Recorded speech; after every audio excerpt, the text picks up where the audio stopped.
Welcome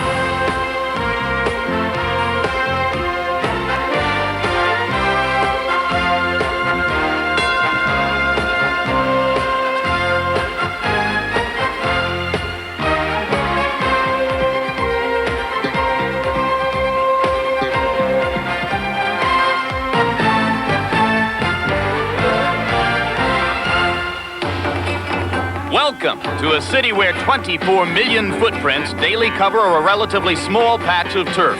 After an explosive decade of commerce, this has become the center of the world's economy.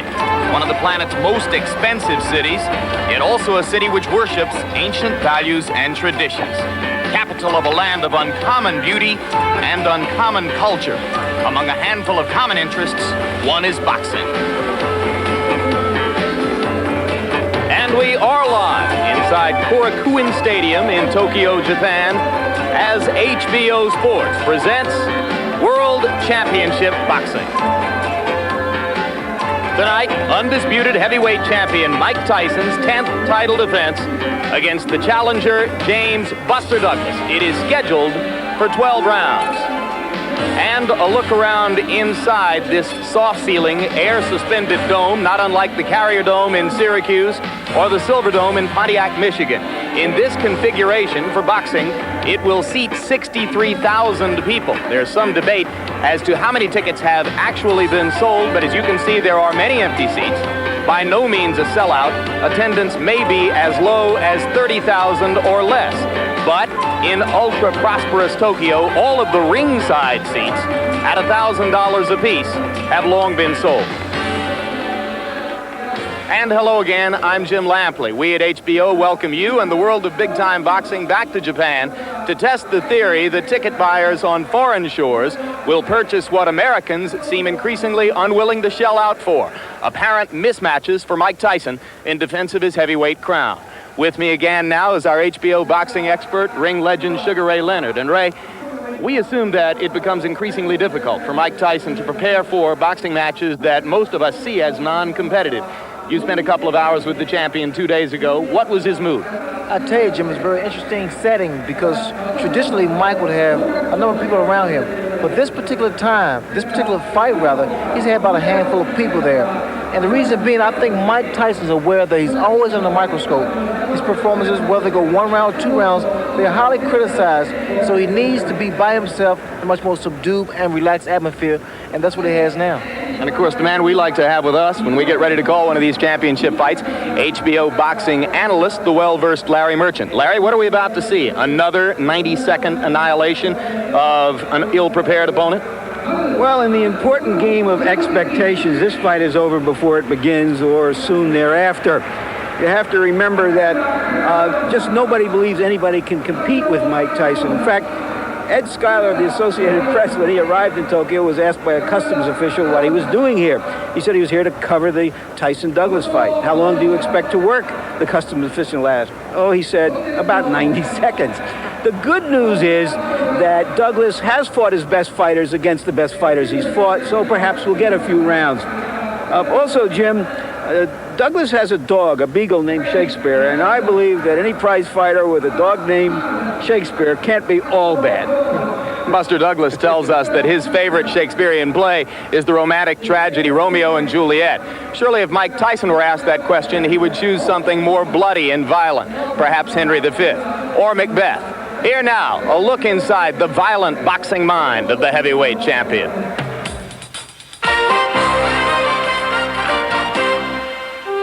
Mike Tyson lives in a Darwinian arena. Strength survives. The casual observer, his edge, his tool for dominance, is physical. Understandable, given his presence and his physique. And now Tyson moves in for the kill. 2 uppercuts in the left hand. Thomas trying to hold on. Serious trouble, and down he goes. Tyson really doing damage with the uppercut. And now we are live once again in Korakuen Stadium in Tokyo, Japan, where coming up you are about to see Mike Tyson's 10th defense of his undisputed heavyweight championship, about scheduled for 12 rounds, against today's challenger, James "Buster" Douglas of Columbus, Ohio. Briefly now, let's take a quick look at Some of the ways in which Mike Tyson has occupied himself during this month-long visit to Tokyo. Scenes here from some of the things that Mike did on those few occasions when he was outside the giant new Otani Hotel. He didn't go out much, spent most of his time sitting in his hotel suite, indulging in his well-known passion for martial arts videotapes. It should be pointed out that Tyson's mood on this trip was much different than that of a couple of years ago when he came here as a 21-year-old newlywed with his wife Robin and immersed himself much more fully in discovery of Japanese culture and customs. Some of the Japanese observers might have been a little surprised at the skill with which the champion clutched and tossed a pigeon here. Maybe they didn't know the well-known story to American boxing fans of how pigeon tending was the primary hobby in Tyson's painful and difficult youth.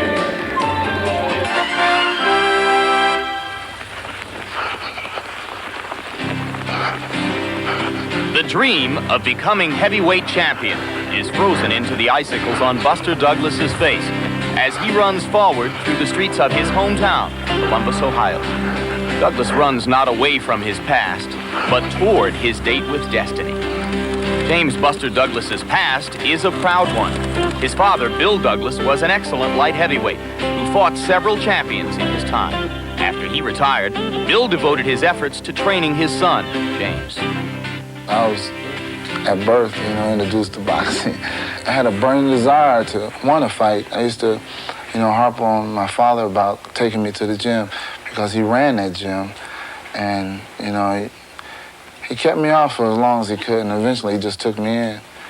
And I went in there and liked it. As an amateur, Buster enjoyed immediate success, and he turned professional at 21. His early career was marked by striking success and discouraging failure. James Douglas that was then isn't the same James Douglas as now. My determination level is a phenomenal compared to how it was then, because I felt as though, there was a lot of things that distracted me, and I let distract me. But now, I have a total focus on what I want to do. The man who is paid to sustain Douglas's concentration is his manager, John Johnson. Johnson learned his techniques as an assistant to one of the most demanding disciplinarians, the late Ohio State football coach, Woody Hayes. I love John, really. John is a true man.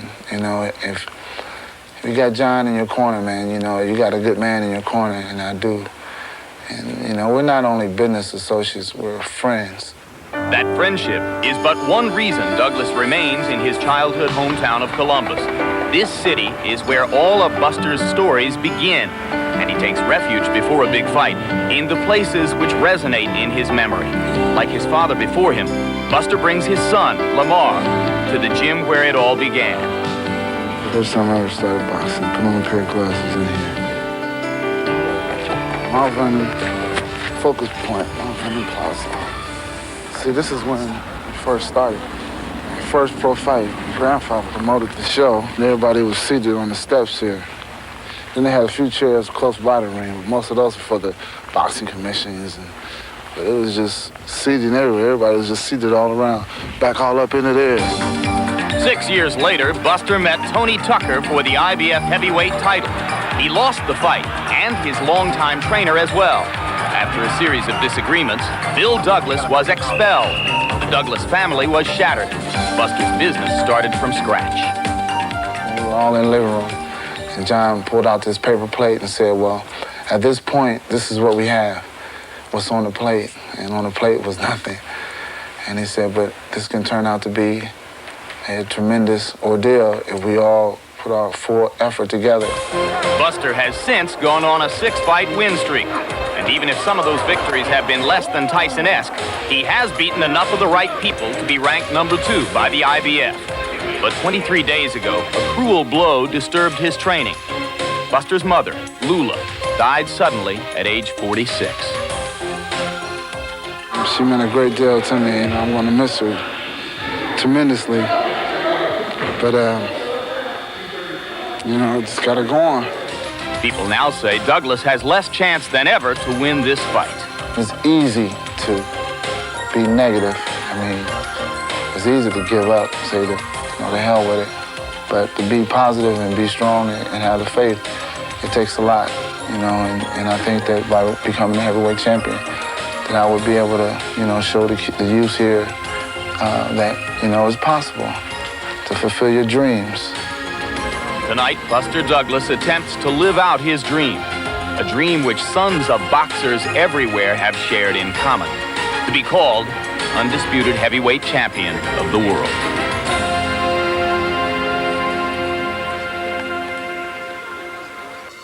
And as if the death of his mother were not enough, in recent days, Buster Douglas has learned of yet another misfortune for one close to him. The mother of his 11-year-old son has been found to be afflicted by a severe kidney ailment, which people in the Douglas camp say could eventually threaten her life as well. You've heard the references to Mike Tyson's reign of terror. Here now some statistics which demonstrate the degree to which he has dominated the heavyweight division since becoming champion. 52 rounds in title fights, an average of only 5.2 rounds per title fight for the moment. That is the best figure in the history of heavyweight champions.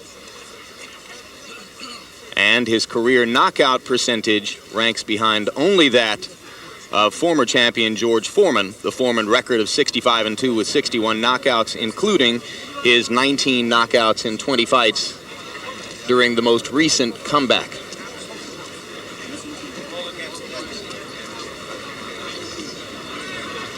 This crowd is quite unusual in comparison to American boxing audiences, and this is not unusual for Japanese sports events. You hear the silence in the arena. It has nothing to do with any ceremony or any moment of condolence. It is simply the way Japanese greet occasions like this.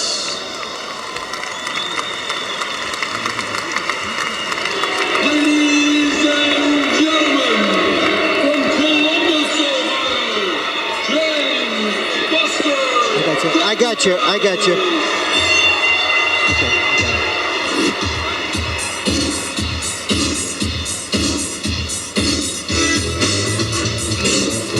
Now we strain for a look at 29-year-old Buster Douglas as he emerges from his dressing room, where we are told he has spent most of the last hour resting quietly.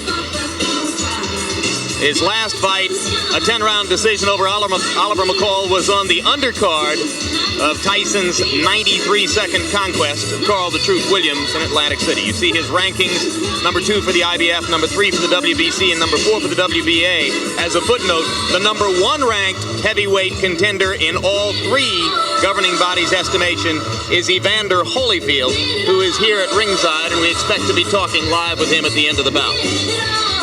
This is more animated than we usually see Buster Douglas, so he is obviously excited. But despite all of the woes that you outlined, Jim, he now has to go out and fight the most fearsome fighter on the planet. He will, however, go away with about $1 million, and that should cap his professional career quite nicely. If he gives a good performance, even if he doesn't win, he would be in line for more money. So he has a lot of motivation.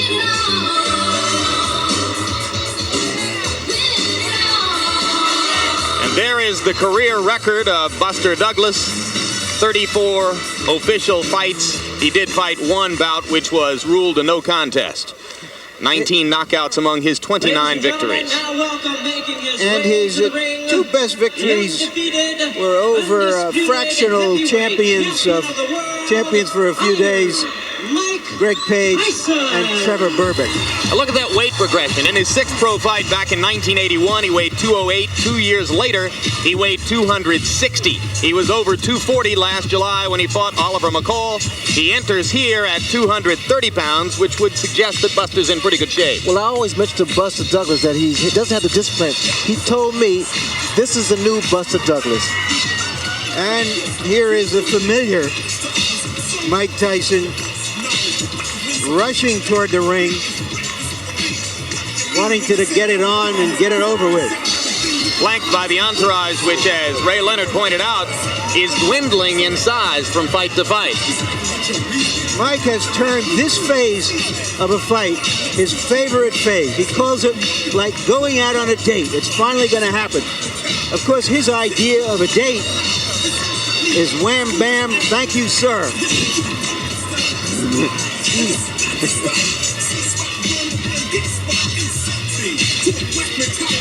The man closer to Tyson, or to the screen, just inside of Tyson, on screen right there, is Jay Bright, one of the two listed co-trainers.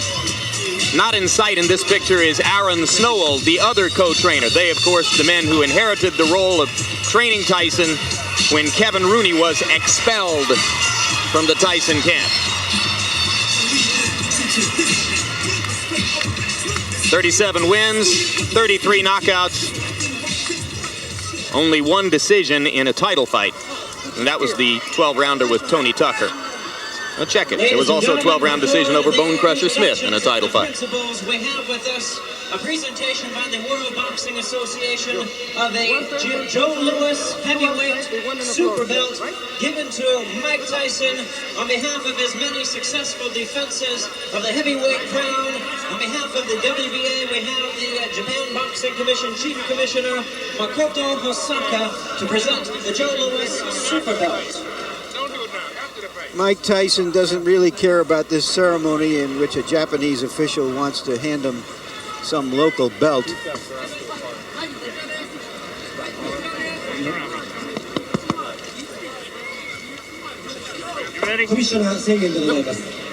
This picture right here is really one of the more exciting moments in all of sports today. Just watching this athlete waiting to get it on. He's like a combination of Pavarotti clearing his throat and a bomb ready to go off. This is the worst part because waiting, you want to get the fight on. You don't want to wait around for the ceremonies. You just want to get into the ring and then start the fight. Tyson has managed to completely ignore the entreaties of Japanese officials in the ring who want him to participate in this belt ceremony. He wants to do the belting right now. And it's always tougher on the challenger because he has to wait.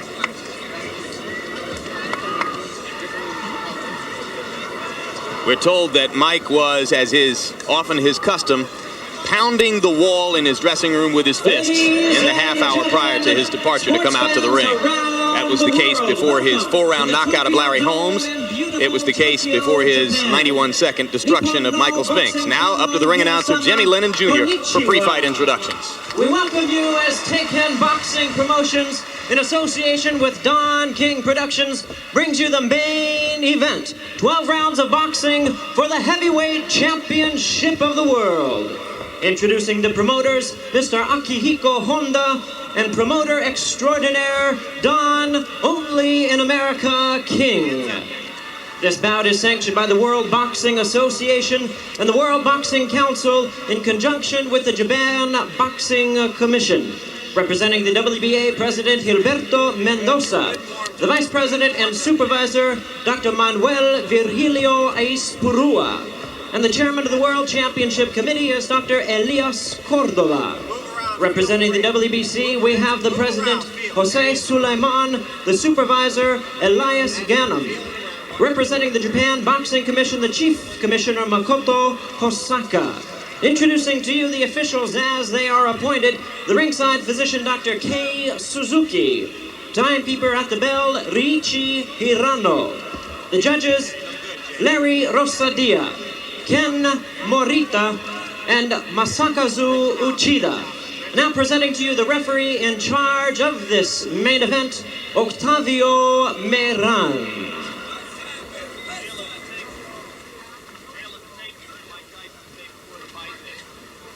Tale of the tape, you heard Mike Tyson say before the fight that he's always had a physical disadvantage against his opponents, and here it is again. Height, weight, and reach all in Buster Douglas's favor. But Tyson, once again, is in great shape at 220.5 pounds. Rules for the fight, the one significant rule, and it is unusual, the 3 knockdown rule is in effect here. Again, Jimmy Lennon. His record, 29 wins, 4 defeats, 1 loss, 1 draw, with 19 wins by way of knockout. He's ranked number 3 by the WBC, number 4 contender in the WBA. Please welcome the challenger, James Buster Douglas.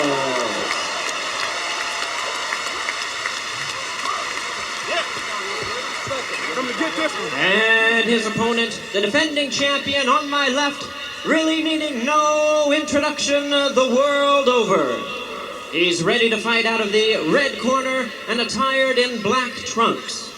Hailing from Catskill, New York, he weighed in at a ready 220 1/2 pounds. His outstanding record, 37 wins, no defeats, with 33 big wins by way of knockout. He's making his 10th defense of the heavyweight crown, introducing the undefeated, undisputed heavyweight champion of the world, the one and only Iron Mike Tyson.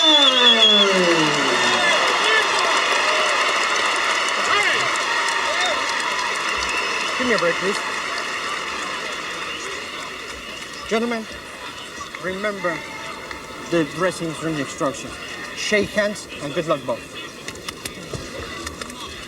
Everybody out. Douglas insists that he's going to shock the world in this fight. If he should upset Mike Tyson, it would make the shocks in Eastern Europe seem like local ward politics. He would shock most of the world if he could make it into the middle rounds. Well, he has convinced Mike Tyson this very first round. Buster Douglas is a conventional fighter who likes to work behind a stiff left jab.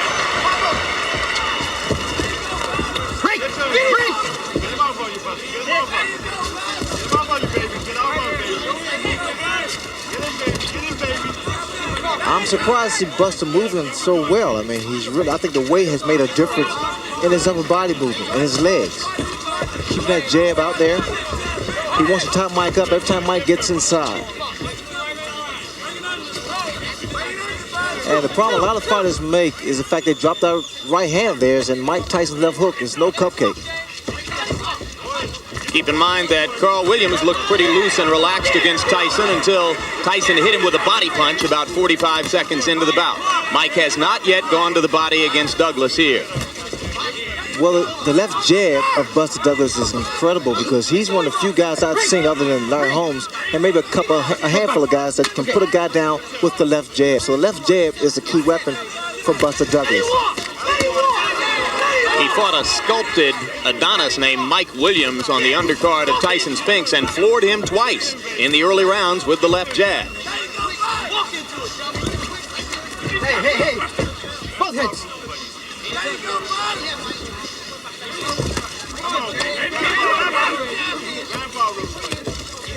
We're almost 90 seconds in, and as yet, Tyson has done no real damage to Buster Douglas. Douglas punching on the break, and he gets a warning from Octavio Meran. Now Tyson begins to step in behind the left jab. He landed twice. Watch the right hand of Buster Douglas, but the problem I'm still seeing is the fact he steady drops that right hand after he throws it. Okay. Through a snappy-looking right-hand lead. Hey. And then tied up and on-rushing Tyson.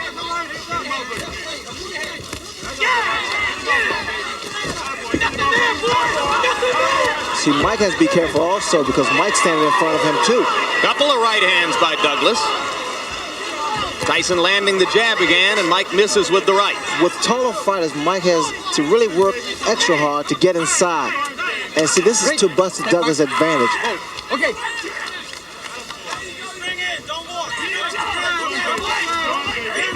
Left jab lands again for Tyson. He has not yet gone to the body. Against Frank Bruno, Tyson basically forgot Bruno's ribcage for the first 4 rounds and paid a bit of a price for it. Once he went to the body in round 5, the fight was over pretty quickly. See, Douglas is not allowing Mike to work his body. He's trying to tie him up inside. In fact, he's doing a pretty good job here. Another right hand lead by Douglas, and Tyson lands the left hook. That was a good round for Douglas, and I gave it to him. Probably the best round I've ever seen him fight. アメリカ・ニューヨーク市ブルックリン生まれ1966年6月1985年3月デビュー37戦全勝37勝のうちには33の KO 勝ちが含まれております。対します青コーナー挑戦者ジェームス・ダグラスアメリカオハイオ州コロンバス出身1960年4月生まれデビュー1981年5月戦績35戦25年のオハイオ地区分け優勝のうちは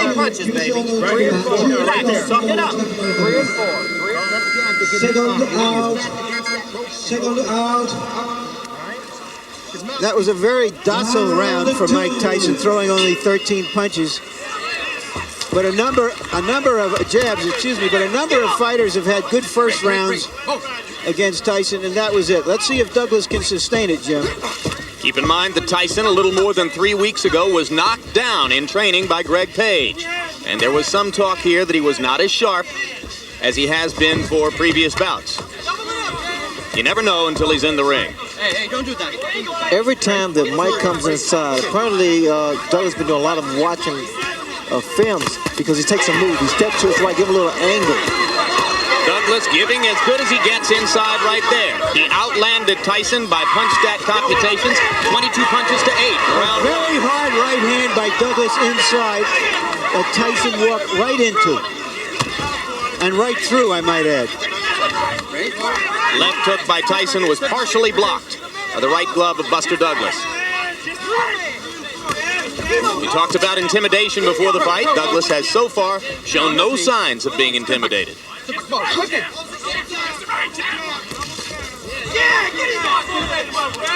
See, what they want from Tyson's corner, they want to see more upper body movement and also more punches thrown as opposed to the one big punch. And that's what Mike Tyson's doing now.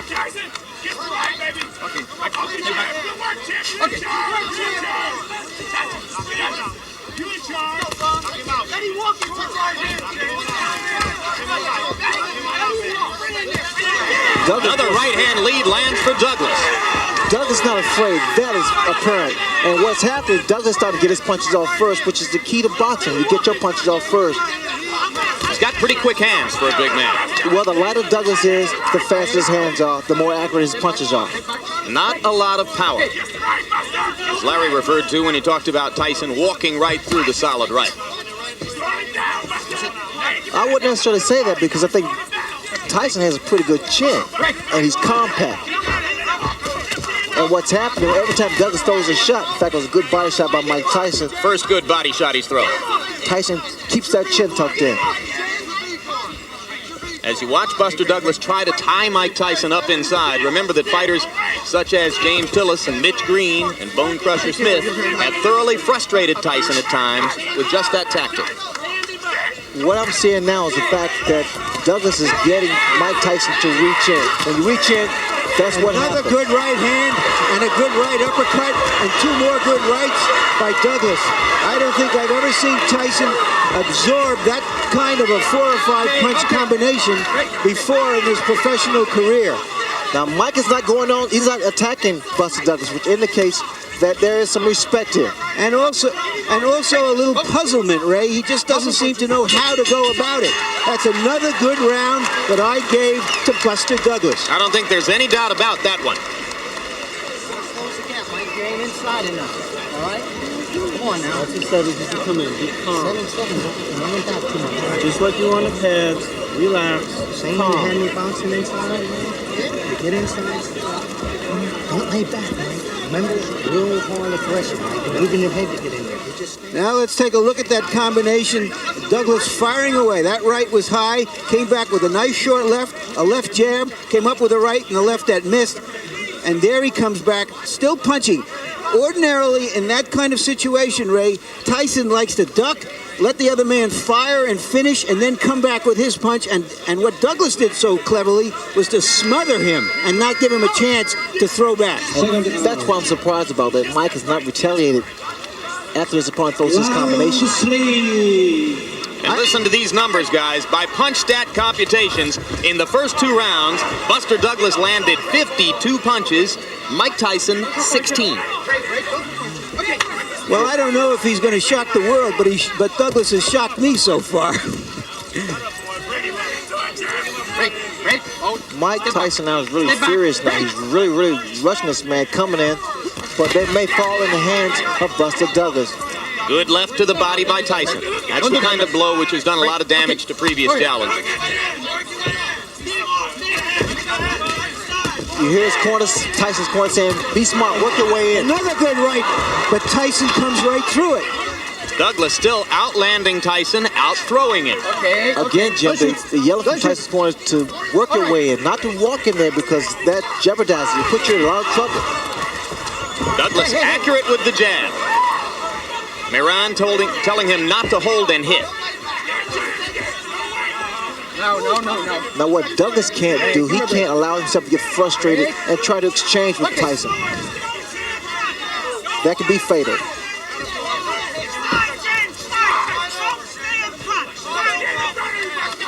I'm surprised I don't see as many body shots thrown by Mike Tyson. That would bring those hands down of Buster Douglas. Right hand by Tyson moving in. All right. Punches, buddy. Punches.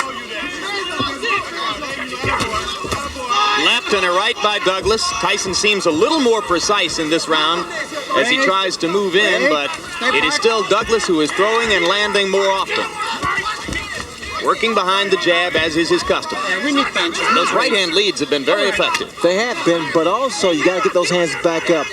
What's Douglas doing? He's not allowing Mike to get his punches off to the midsection. Although there was a right hand to the ribcage there.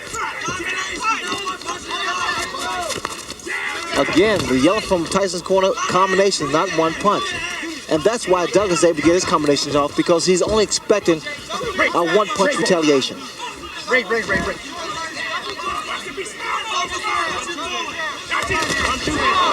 Tyson's trying to leap in behind the left hook. He landed that one under Douglas's chin, near the middle of the chest. Douglas with another right hand to the top of Tyson's head.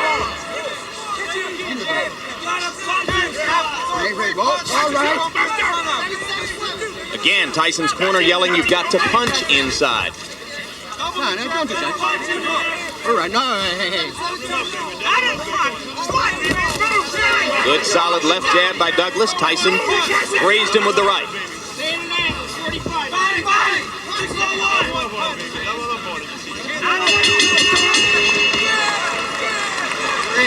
Get your ass over there. 6-4-1 inside. Don't just stand there and look at him. You gotta work.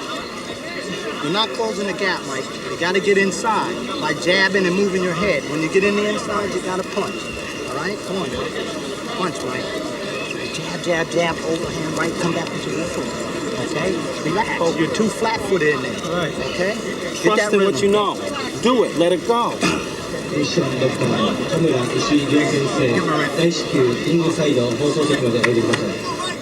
Don't be so cautious with the punches. Let them go.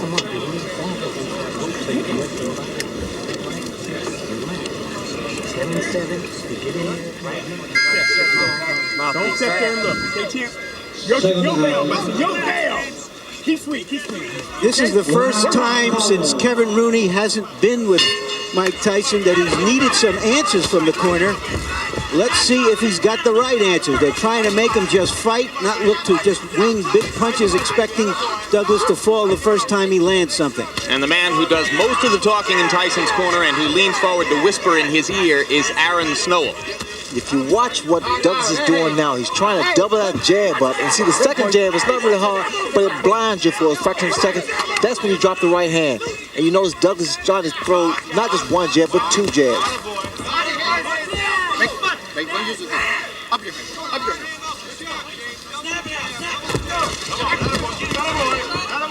There was an expression on Tyson's face, and I can relate to that, because sometimes you get into the ring, Jim, you just don't have it.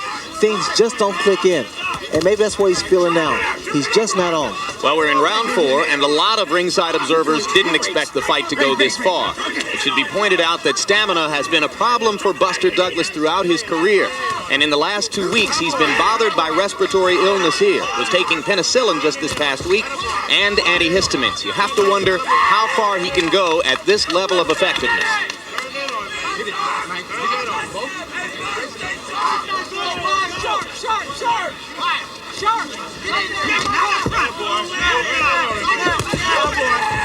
Hey. Break. Go. Step back.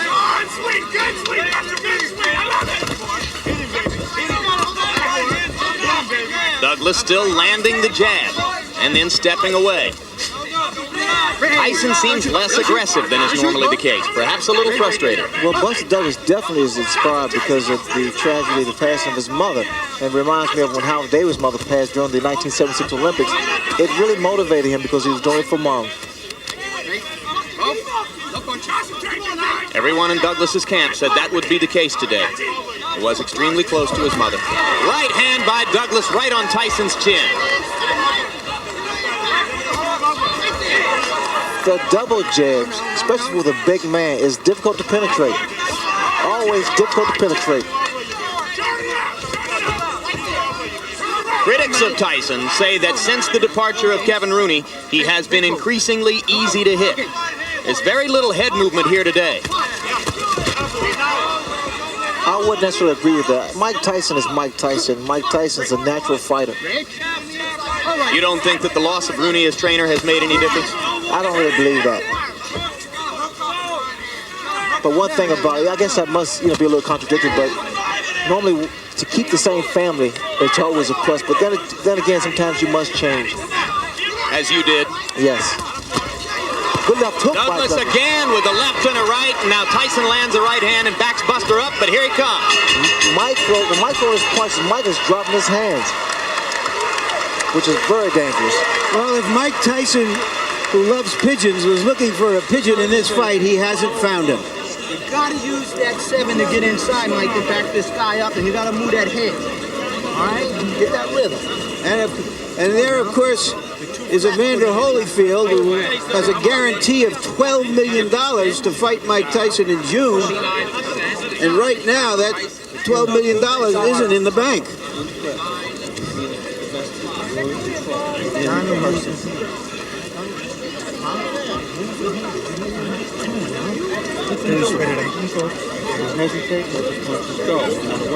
Okay?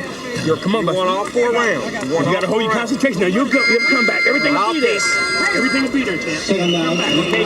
You heard the Douglas people tell Douglas he's won all 4 rounds, and shockingly, I agree with them.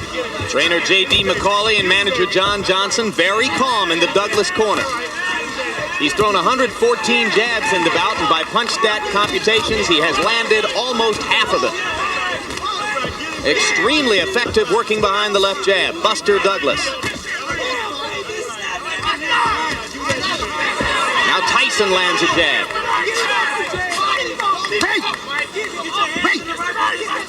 This is the round in which Tyson turned things around against Frank Bruno.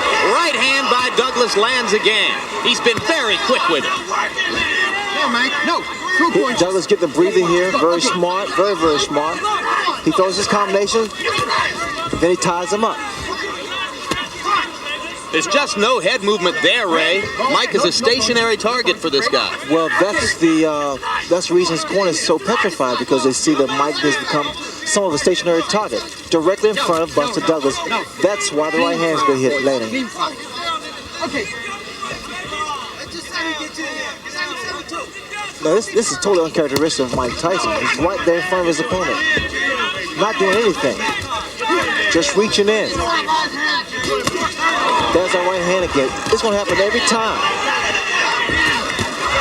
Another right hand, and now Tyson seems to be wobbled. Mike is not throwing back.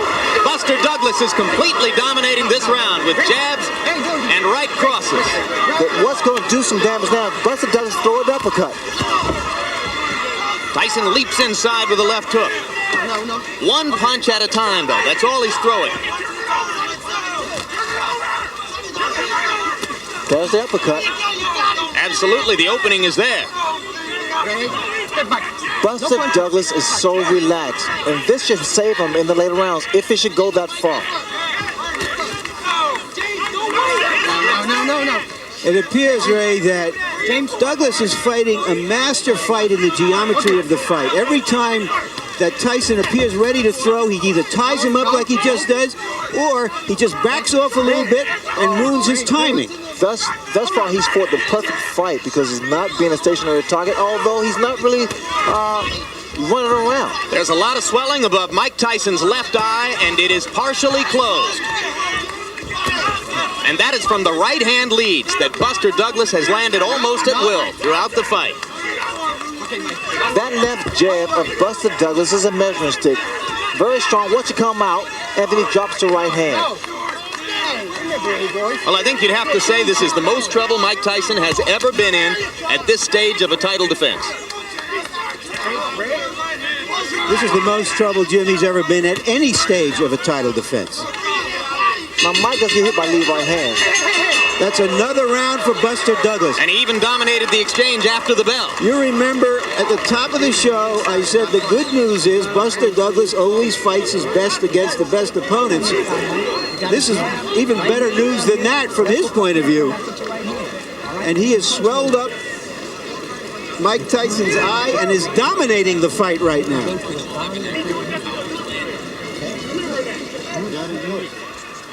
Now just watch this combination. A long right, a left jab hook somewhere in there, and he has been doing this over and over. Every time Tyson is willing, takes a punch and wants to fire back, Douglas fires back before he can. You begin to file through your memory for the biggest upsets in heavyweight championship fight history. Second out. I don't think there would be anything like this. I agree. This would create a new standard of upsets if this went on. Clay and Braddock, not as big as this.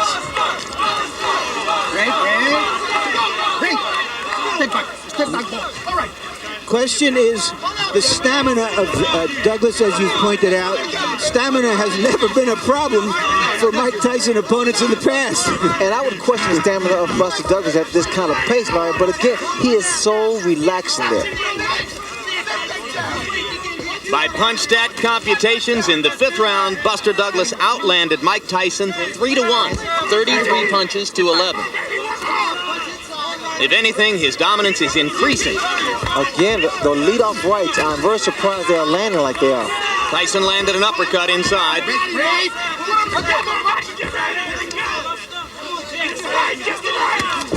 And another right-hand uppercut by Tyson. Douglas doesn't appear hurt. Well, as long as Douglas stay there, he's going to play right into Mike Tyson's hands. But the thing about all of this, Jim and Ray, is that he's never given Tyson a chance to use those amazingly fast combinations. Even when he gets hit, it's one punch and he smothers him, or he fires back. The combination which destroyed Bruno and which has been so effective against a lot of opponents is the right hand to the body, followed immediately by the uppercut. And that punch lands when a guy is against the ropes or in a corner. And Douglas has not been there. Tyson finally blocked a right-hand lead. Sorry.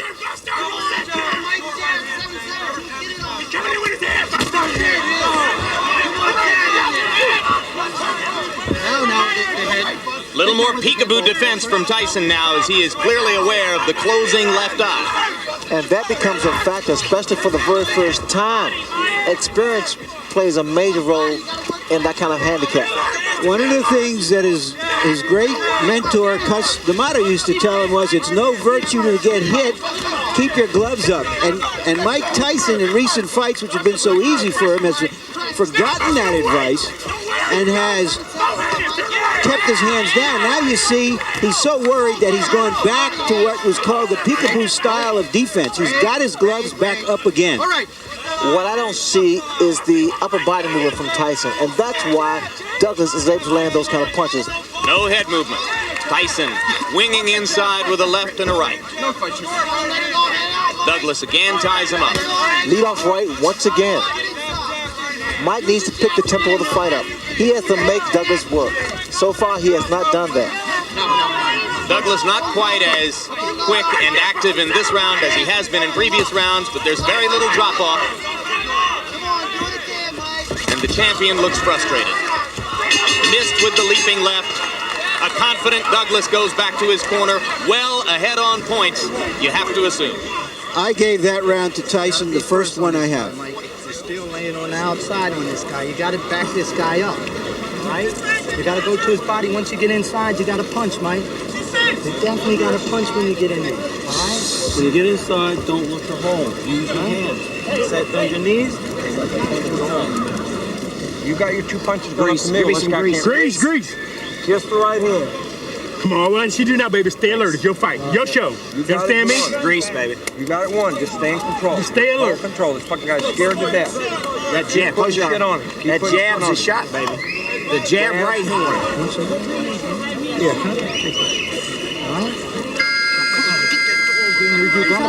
Lots of sevens. Everything off of seven. Round 7. Past the midway point of the scheduled 12 rounds. Few at ringside thought that Buster Douglas would make it this far. He has made it this far with a so far dominant showing over heavyweight champion Mike Tyson.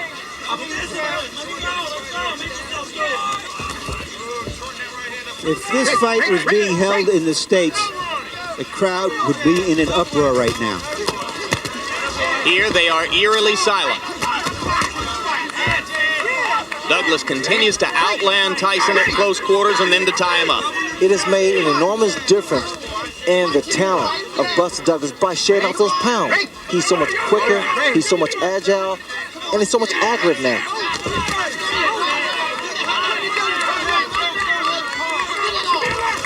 Buster needs to move a little bit more. Now he's starting to become stationary.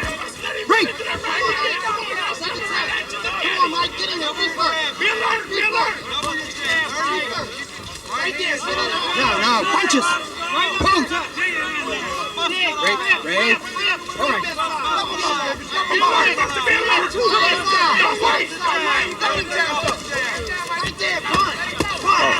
Low blow by Tyson. Miran was behind Douglas and didn't see it.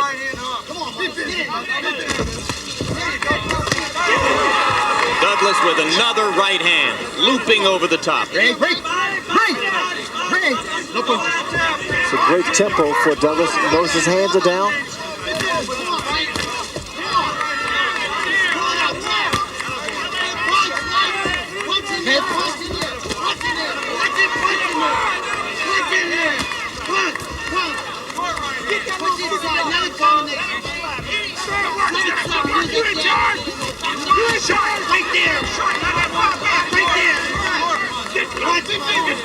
Tyson still leaping and lunging behind the left hook, desperately trying to change the tempo of the fight. Another low blow. This time Miran saw it. Another right hand lead for Douglas, partially connected. Left jabs right on Tyson's face. This is the first time I've seen a big man in the ring with Tyson use his physical attributes, the height and reach advantage.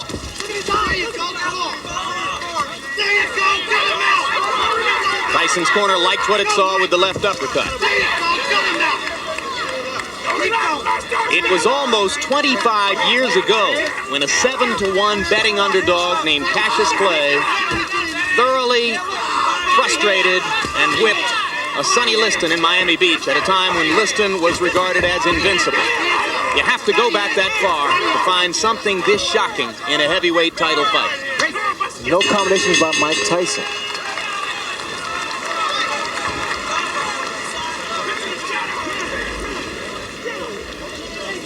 Gotta throw combinations, all right?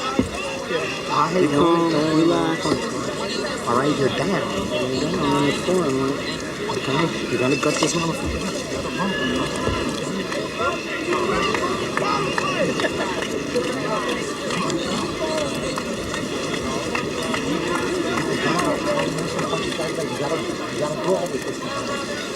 Don't relax. Double your jab every time he comes to you, and the right hand's only going to travel. Beautiful work, champ. Beautiful work. Keep busting on that eye. Stay strong, Buster. Stay alert. Everything else is in your ballpark, champ. Now, this is an event that happened in training. It was dismissed. Tyson has been down before in training. Nobody takes it too seriously. But there you saw Greg Page step in with a right hand and Tyson go down. In fairness, I don't know how you can relate it to what happened here, except that Mike Tyson is anything but the dynamo, this dynamic terror that we're used to seeing. Buster Douglas has neutralized him, frustrated him, beaten him to the punch. By punch count statistics, Tyson is averaging only 23 punches around. He's going to have to step up the activity if he's going to turn things around here. That knockdown in training took place just a little bit more than 3 weeks ago. Everybody from Don King on down in Tyson's camp said it was no play acting, it was for real. Off this performance, I think you'd have to say yes, it was definitely for real.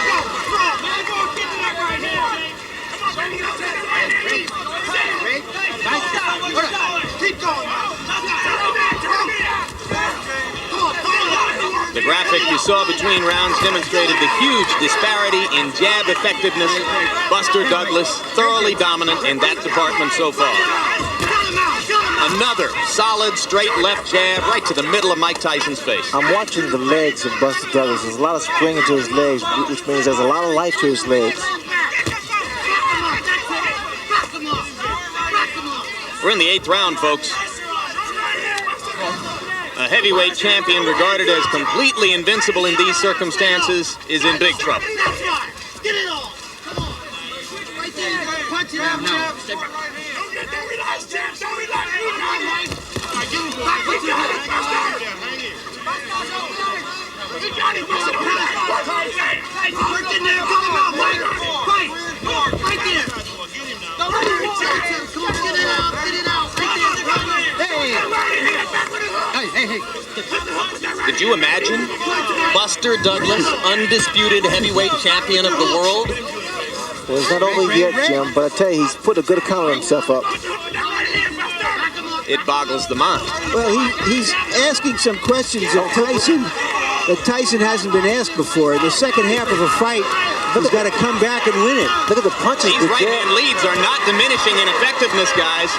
He is still landing just about all of them. Double jabs, lead off right hands. And now he's starting to back Mike up. No. Hitting on the break, Moran didn't say a word to him about it. There's a little swelling under the left eye now of Mike Tyson. Still beating Tyson to the punch, Ray. Well, there's just no question which is the more confident fighter now. You see how easily Douglas is dominating the action inside. And Tyson is holding on. I've never seen this happen before with Mike Tyson. He's always been the initiator. Here he's against the ropes. I've never seen. And there's a right hand uppercut and down goes Douglas. As suddenly as that. Can he beat the count? He got a little overconfident. Got a little loosey-goosey. Still wobbly. Let's see what Mike can do to finish. And the bell ends to save Buster Douglas at the end of round 8. Well, Tyson needed something like that desperately, and like a real champion, he came through with it. It was though he baited Douglas in. I thought he was out of it. Let's take a look. Tyson is backing up. Now, perhaps he's trying to bait him to come in and to relax, because that was the effect of it. Came off the ropes with that terrific right uppercut. What a shot. Shades of Frank Bruno. Let's see if what Douglas has when he comes out for this round. Second down. Round 9. He's had 60 seconds to recover. Clearly he was out on his feet as the bell sounded. And Tyson is trying to find out immediately if his head is clear. This is when Douglas should really do a great deal of clinching, tying his head and trying to clear his head. Hey, don't do that. Left hand lands by Tyson. Right to the body, he tries the uppercut again and misses. Douglas comes back with a left and a right. 3 solid shots right on Tyson's face. Just missed with the uppercut on the break, and there goes Tyson inside and up and under again.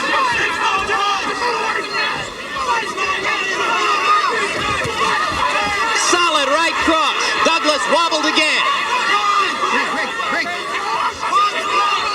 Neither man playing much defense at this moment. They are just trading shots, and now both men look a little weary. Now, if I was Douglas, I would move now. Just move around. Just try to clear that head, clear those cobwebs. Tyson misses with the right over the top. And Mike has slowed down. Step back. Step back. Maybe a tiny bit arm weary. No, Buster. No, Mike. Step back.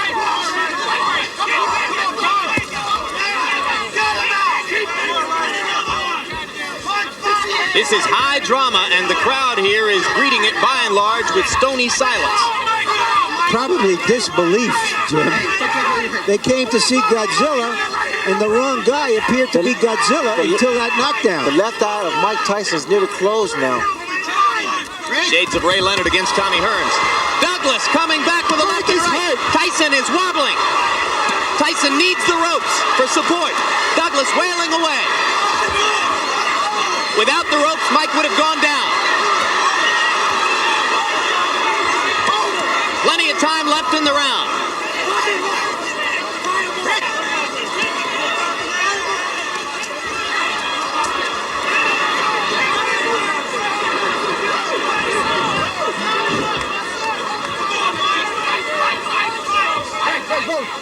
Both fighters weary from the pitched battle. Mike Tyson was on the verge of going down.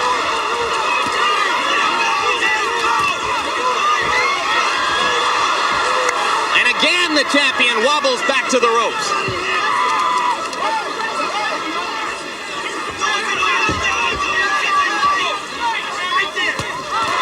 Solid right hand by Douglas.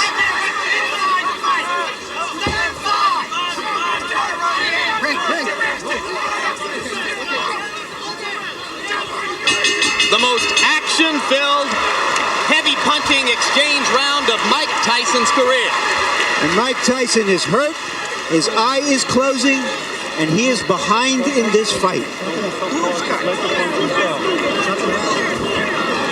Let him go. Just an incredible surge of strength and life in Buster Douglas. Come on now. Let's go.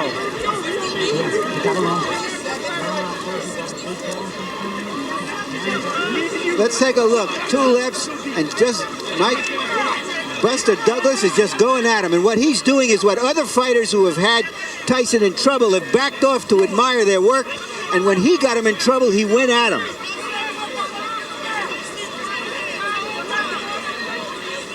And Tyson has taken some big punches. James Douglas is not a great puncher, but he's a 230-pound man throwing some hard stuff. And Tyson, to his credit, has stood in there and taken the punches. Oh, what a right hand by Tyson to begin the 10th round. Emphasis on man, Larry. This has been an inspired, courageous performance by a man whose mother has died within the past month, whose son's mother is battling a difficult kidney ailment, who had every reason to come into this bout depressed and downtrodden, chosen by no one to have a chance of getting out of the first few rounds, and he has thoroughly dominated Mike Tyson with the exception of the moment when he went down. Well, the other day, John Johnson's Douglas' manager and Douglas himself said, I am a new person now, and apparently he is. He's been a whole different person than the one every boxing expert expected to see here. It appears that Tyson is virtually a one-eyed fighter at this point. A desperate one-eyed fighter. Brawling willingly just to try to get in the shot that will finish things in. Oh, the uppercut. What an uppercut by Douglas, and down goes Tyson.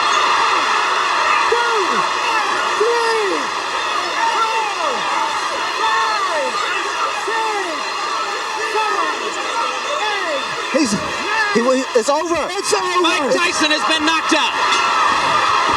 unbelievable.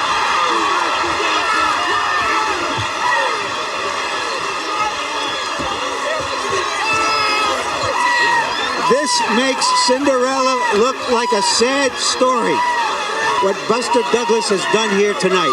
Let's go ahead and call it the biggest upset in the history of heavyweight championship fights. Say it now, gentlemen. James Buster Douglas, undisputed heavyweight champion of the world.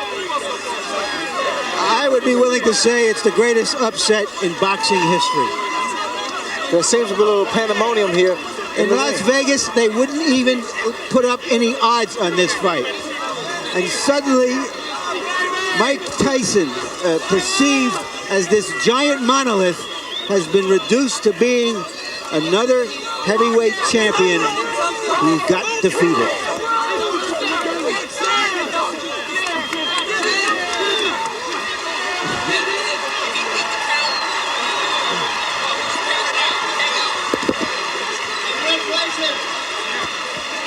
And you heard Aaron Snowell saying to Tyson, who apparently was unaware, you were counted out. KO.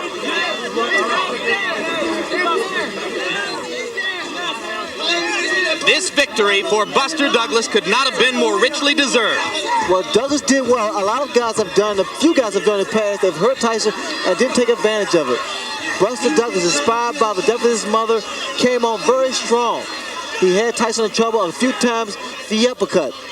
That pretty much was the bread and butter for this fight here.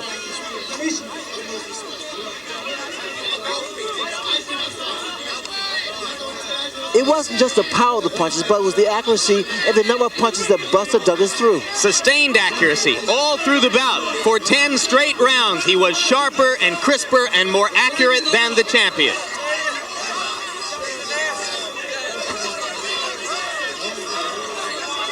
If it weren't so impossible to believe that Buster Douglas would knock out Mike Tyson, you might have begun to say in the middle rounds that it was nearly inevitable as Tyson's eye closed and as he began to wobble in the inside exchanges.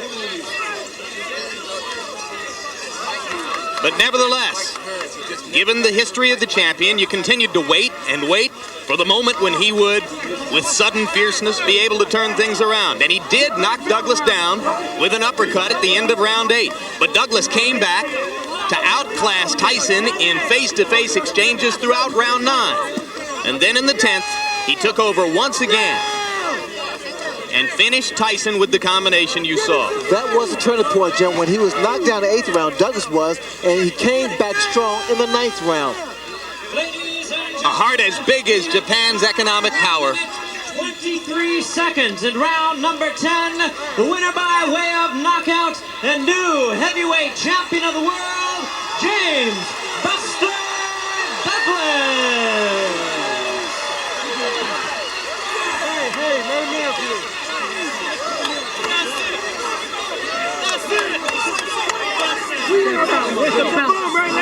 Larry Merchant is with the new champion. Larry, if you can hear me, take it away. It's all yours. All right, I'm with Buster Douglas. Buster Douglas, undisputed heavyweight champion of the world. Can you believe that? Yeah, it's happening. Take this out. Why did it happen, James? Because I wanted it. Why? Why did you win this fight that nobody on the planet gave you? His mother. In what way? God bless her heart. Let him go, Larry. After he got knocked down, I said you can't let him beat. You want to go, James? No, let him talk. Are you saying, I mean, you came out here more animated than we've ever seen you, more focused than we've ever seen you, and you're crediting it to the fact that the death of your mother just what? Focused your mind what? I was already focused, you know. Well, what surprised you from the get-go? What were you going to try to do from the get-go? That's what I did, whoop his ass. You know, I mean, you come to fight, I come to fight. I told you in the room, I said that it was time for James Douglas to come out of the closet. But it seems you had you know, I told you that I also had times where I had great fights that would come back with 2 or 3 different fights that was mediocre, you know, and that would leave a lot of doubt. I don't blame you guys. You guys go on what you see, you understand? But I know, and my people know, what the real James Douglas is all about. Every challenger for Mike Tyson says the same thing, but you did something in there to neutralize him. Why my nose? Why my nose? Thank you, Jesus. All right, just one moment, Buster. I told you in the room, I said, they weren't James Douglas. But you didn't let him get off. It seemed every time he wanted to throw a punch, either you beat him to it or you smothered him. Was that the idea? Well, I just did what I did, you know. I went out there and fought my fight. All right, now, very instinctive, very instinctive. All right, now you had him, but you get knocked down at the end. Well, yeah, you know, and that was a good shot. I mean, you know, like I said before, a man over 200 pounds has a good shot. Did you get careless? Did you think you had? I think so. That was just starting to get real relaxed, you know, and I got shook. I mean, I got hit, and I came back, you know, sucked it up. Because I knew I had him also. You know, I knew he was, every time he would try to get off, I would come back, you know, and offset him by beating him to his punch. You know, because Mike, well, early in the fight, you know, Mike would come out, you know, and throw his big shots. You know, so what I would do is just, you know, go with him and come back with my own. You know, and another thing, I was very relaxed. I wasn't afraid of the man. I feared no man, because I believe in God. That's the only man I fear. You know, thank God. I give this praise to the Lord Jesus Christ. But you know that you're in there with Mike Tyson. After the knockdown, did you think he would come on, or did you know you had to stop his momentum at that point? Well, yeah, I knew he was going to come because he's a champion. I mean, he was going to suck it up and come and get me, you know? And I was ready for it. I was aware of everything. You know, I was totally aware of everything. And Dad, this one is for you. I love you. Could you see the confusion in his eyes? One of his eyes was closed. Well, I seen that early on, you know, because of the stiff jab. You know, I was just letting him run into the jab because, you know, speed, I have tremendous speed. I have tremendous stability. As I told you earlier in the room, I said, well, you know, I'm conditioned to go 12 rounds. And that's what I was conditioned for. That's why I was able to get up from the knockdown. You know, it was a good shot. You know, I give him all respect for that. You know, but when I got up, it was like, well, it's time to go ahead and get him out of there. You hit him with because I got careless, Larry. You know, I started, you know, getting in control of everything. And then all of a sudden, he caught me with a good shot. He took some fearsome punches.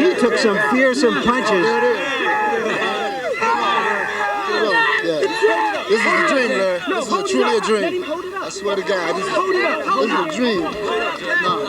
This is truly a dream, man. This is a dream, Larry. Put the belt on. Put it on? Okay. Put it on. This is truly a dream, Larry. I watched you on HBO 1,000 times putting belts on guys or, you know, interviewing guys, and I said one day it's going to be me. One day it's going to be me, and thank God that it was me today. I swear to God. You hit him with some fearsome punches. I hit him with some great shots. Early, and he didn't go. Well, yeah, that's great. That's great, because you understand, like my dad said, you know, you hit him with shots, let him take it like, oh, okay, you want to take a shot. Yeah, be a tough guy. Just keep chopping on him. Just keep chopping on him. And eventually he's going to go. And that's what happened. As you seen over there, he was flat on his ass. Yeah. I think that tells the whole story, Jim. Mike Tyson flat on his, whatever you want to call it. Jim. Rodney, I love you, Rodney. James Buster Douglas, 29 years old, Columbus, Ohio, undisputed heavyweight champion of the world. Well, if you're a sports fan, you know you've seen it dozens of times. How many times has a story so sentimental, so poignant, so emotionally powerful seemed to simply take over reality and tell itself? Surely the sentimentalist in all of us wanted to believe that in the wake of the death of his mother, amid the difficulties being suffered by the mother of his child, James Buster Douglas could step forth today with a performance unlike any other in his entire career and compete with Mike Tyson. Surely the realist in all of us said no, that wasn't really possible. But indeed it was possible, and it happened. And an inspired Buster Douglas thoroughly dominated Mike Tyson and courageously came back from an 8th round knockdown to turn around and knock the champion out himself. Larry Merchant, it has to be one of the greatest and most memorable moments in the history of the sport. Well, it certainly is. I wish it had been in the States after all this, but Buster Douglas is an athlete. He played football and basketball in high school. He had a scholarship as a power forward to a junior college. He has had some ability, and I was very moved by the way he said he did it also for his dad. His dad was a terrific, spirited fighter, middleweight and light heavyweight, and was never satisfied with his son, who seemed to be so casual about it. But for whatever human reason possible, for someone to surpass his own his own ability to surpass anything that he can ever do before in this moment. At this moment, that's what makes this sport so terrific.